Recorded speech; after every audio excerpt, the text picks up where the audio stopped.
Akshraj news, अचूक वेध, अचूक बातमी। आगरी महिला शक्ती प्रतिष्ठान आगासन दिवातर्फे हळदी कुंकू समारंभ उत्साहात साजरा।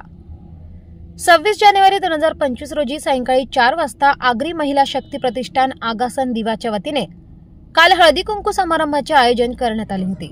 या निमित्ताने विविध कार्यक्रमांचेही आयोजन करण्यात आले होते। या कार्यक्रमाला आमदार राजेश मोरे, माजी आमदार राजू पाटील यांच्या सौभाग्यवती योगिता पाटील, माजी आमदार सुभाष भोईर यांच्या सौभाग्यवती रत्नमाला भोईर, भारतीय जनता पार्टीच्या मोर्चा अध्यक्षा सपना भगत, समाजसेविका अर्चना निलेश पाटील, उद्धव बाळासाहेब ठाकरे गटाच्या दिवा शहर संघटिका ज्योती राजकारण पाटील, माजी नगरसेवक दीपक जाधव, माजी नगरसेविका दर्शना चरण पाटील तसेच आगासन गावातील सर्व महिला, बचत गटातील महिला या कार्यक्रमाला उपस्थित होत्या। अक्षराज मीडियासाठी विनोद वास्कर, दिवा, ठाणे।